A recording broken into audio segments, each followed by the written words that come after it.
poletimo v Mongolijo in prisluhnimo pravljici o lepi deklici. Nekoč je v plemenu Samarov živela deklica z imenom Aljaga. Bila je izjemno lepa. Pravili so, da tako lepe deklice rod Samarov še ni imel. Vsakdo, ki jo je srečal, je hvalil njeno lepoto in ljubkost. Preveč hvale škodi, to vemo vsi. Tako je Aljagi lepota stopila v glavo. Neprestano se je hotela ogledovati. Gledala se je v zloščeni bakreni latvici, v oknu, strmela je v svoj odsev v jezeru, bila si je neznansko všeč. Nazadnje ni znala početi nič drugega, samo preblaženo je kar naprej ogledovala svojo podobo. In se strašansko polenila. Nekoč ji reče mati: "Prinesi mi, Aljaga, vedro vode." Aljaga se brani: "Padla bom v vodo." "Za grm se primi." "Grm se bo polomil."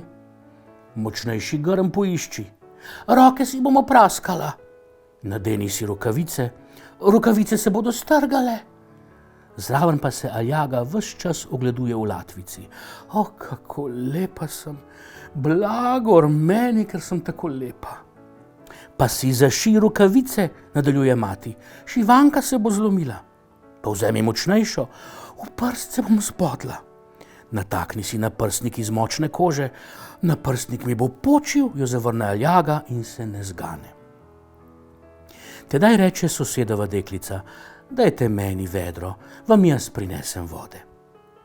Deklica res odide k reki in prinese polno vedro vode.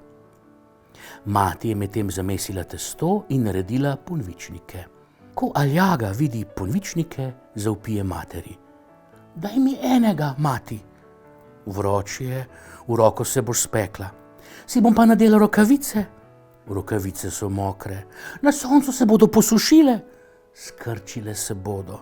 "Jih bom pa s trlico naravnala." "Roke te bodo bolele," reče mati. "Kaj bi se trudila in si kazila lepoto?